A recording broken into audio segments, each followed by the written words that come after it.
He gathered heart, got his army together and successfully defended his kingdom. And again he was a prosperous king. But he knew even this would pass away. So remember, adversity is a temporary condition. Don't take it too seriously. The second, be an optimist. A pessimist is always one who's looking at the dark clouds in a situation. And an optimist is one who's looking for the silver lining. The situation is just the same. So there's a difference between being an optimist and being unrealistical. Somebody who is unrealistic does not admit that there's a problem. The person who is realistic admits, I am overweight, but if I try, I can bring it under control. Somebody who's a blind optimist will say, I'm not overweight. And somebody who's a pessimist will say, I am overweight, but I am doomed for the rest of eternity. So, second point in handling adversity we have discussed is to be positive, an optimist. Third point, be solution oriented. It's so simple. In every situation, look for the solution. Take inspiration from an old Gujarati lady, Urmila Yashodaben Asher. Imagine she turned entrepreneur at 77. And how did it happen? When she was a young mother, her 2.5-year-old daughter walked off the roof and died. Later on, 2 decades later, 2 of her sons died in a car crash. And as a 77-year-old, she had only one progeny, her grandson called Harsh Asher. They were living in the commercial hub of Mumbai called Kalma Devi. In 2020, when COVID struck, Harsh Asher's business collapsed. He was so dejected. And to top it all, he had an accident in the scooter and his lip got cut. That made him look ugly. He lost heart and did not have the courage to come out and face people. His grandmother, Urmila Yashodaben, she said, I lost 3 children, but did not lose heart in life. You lost a lip and you've given up. She said, I'll start a business for you. Now what will an old Gujarati lady do? All she knew was how to cook. She said, why not? That people would love to have a grandmother's cooking. So she started a venture called Gujju Ban Na Nashta. Gujarati ladies' food. First day she made a huge amount of pickles and it got sold for 500 rupees. She said, wow. Next day she added dhoklas and theplas and khakras and patras. Slowly it was a roaring business. Why in the world would anybody eat from a restaurant when you're getting grandmother's cooking? And they were earning 3 lakh to 5 lakh rupees. And now she's a TEDx speaker. You check her out. She is invited to give TED Talks. So what made the difference between Harsh and Urmila Yashodaben? She was solution oriented. He was simply rotating the problem in his head. And she was seeing if there's a solution, let's work, let's look at it. People ask me, Swamiji, do you ever do negative thinking? You speak about positive thinking. Do you do negative thinking? Little bit, sometimes. I said, never. If I scan my memory the last 10 years, did I ever do negative thinking? I can't remember one occasion. What is the formula for it? It's a very simple formula. Be solution-oriented. As the Serenity Prayer states, "Oh Lord, please give me the strength to change the things I can, the forbearance to tolerate the things I cannot change, and the wisdom to know the difference." That's all there is. If you can solve a problem, solve it. If you can't solve it, then accept it and be happy. So, be solution-oriented and try to look for the silver lining. Use the adversity to your advantage. You will find in the adversity is an opportunity to grow. Now, this is my favorite story you people have heard from last year about the boy, 5th grader, who in his general science class learned how the caterpillar weaves a cocoon around itself and then hibernates inside to one day emerge as a beautiful butterfly. While returning from school, he found a cocoon hanging from the rose bush in his garden lot. He was so excited. Wow, this will be my personal lab. Every day while going to school, while coming back, he would check the status of his cocoon. One day, sure enough, a tear was visible. And since it was a Saturday morning, he started coming and checking after every hour.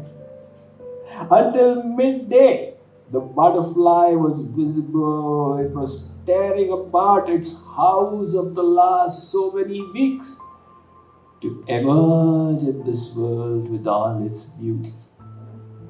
He was now looking transfixed. And then the butterfly kept on extricating itself until it was half out. But it could move no further. It seemed to get jammed. And the cocoon was bobbing up and down. This fellow thought, such a terrible thing is happening to the butterfly. My. See, this is our thought process. There should be no adversity. Everything should be all right. We think adversity is a bad thing. That's what he thought. So he said, "Oh, let me do my good deed for the day." He ran home and got a pair of scissors and snipped the cocoon open. He thought he had liberated the butterfly. But instead of flying up, it dropped to the ground.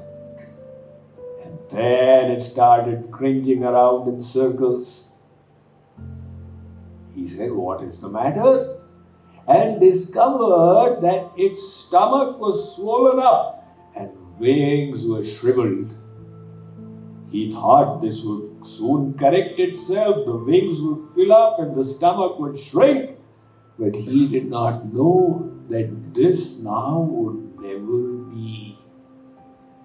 That struggle of getting out from the cocoon was necessary for the evolution of the butterfly. In the process, it would have squeezed the fluid from its stomach into the wings. Without the struggle, it would remain ever crippled. Likewise, we too, God gives us struggles to help us fill our wings for the spiritual flight of our soul to the ultimate destination, the perfection that He has planned for us. We think struggles is a terrible thing, and we look for somebody who will clip all our struggles away, without realizing it is in facing them that real growth happens and the purpose of human life is served. As the prayer goes, Somebody said, I prayed to God to give me courage. He gave me dangers to surmount that I may develop courage. I prayed to God for wisdom. He gave me problems to solve that I may become wise. I prayed to God for strength. He gave me obstacles to overcome that I may become strong. I prayed to God for love. He gave me the poor and downtrodden to serve that I may grow in love. My prayers were answered, not by getting what I asked, but by receiving what I needed. So these difficulties are a part of the grand scheme of God's design in this world. These difficulties are necessary for the unfoldment of the inner divinity of the soul. Swami Vivekananda put it so nicely when he said, life is the continual unfoldment of a being under circumstances tending to press it downwards. Life will press you downwards, and you will exert against it and grow. Is there anybody out here who is not experiencing discomfort in life? If so, then you're very unfortunate because you're not growing. This is designed as the university of hard knocks. So don't get harassed when difficulties come. Understand, this is a part of life. Convert it to your advantage, just like the eagles do. You know, when the hurricane starts and the winds really start revving up, all the other birds cower down to take shelter here and there and brace themselves against those fast winds. However, the eagles adopt a different strategy. They just spread their wings as the kings of the sky, and the wind lifts them higher and higher and higher until they are right up to 20,000 feet height. So they convert the adversity to their advantage. While the storm is flowing below, they have risen above. Likewise, use that adversity to grow from within. Now look, the saints, what they say. Kunti Devi, she says, Vipadah santu nashashvat tatra tatra Jagadguru. When Sri Krishna, after the battle of Mahabharata, Yudhishthira now became king of Hastinapur. And Sri Krishna resided in Hastinapur for 22 days. And subsequently said to Yudhishthira, the Yadus will be waiting for me in Dwarka, okay, tata. Yudhishthira said, Maharaj, as much as we want you to stay, we realize your commitment. And they bade him farewell. As the chariot moved ahead, Kunti came and fell in front. And Kunti said, Maharaj, you are my very life heirs. If you leave, how will I live? And Sri Krishna said, Kunti, I am so pleased with your devotion. Ask for a boon. Now Bhagavan is saying, ask for a boon. Kunti said, Vipadaha santu nashashvat. Oh Sri Krishna, please give me vipatti, calamities. See, this is complete reverse of what we ask, right? What do we ask? Jai Jagadish Hare. Sukha sampati ghara aave kashta mite karka. This is what we sing in every temple. And Kunti saying, Vipatti, Vipada, Santu Nashashvat Tatra Tatra. Sri Krishna said, Kunti, what are you asking? Everybody asks the reverse. Are Maharaj, in all the adversities, we discover that we are growing to become better people. We are getting detached from the material things and finding ourselves closer to yourself. So give me those calamities that keep me united with you. My goal in life is not to be comfortable here. My goal in life is to grow and fulfill the real purpose of human existence. So let us take a leaf out of the book of the saints. Like Kunti, we can't say, "Oh Maharaj, give me vipatti," but at least we can learn that whenever vipatti falls, don't become disturbed.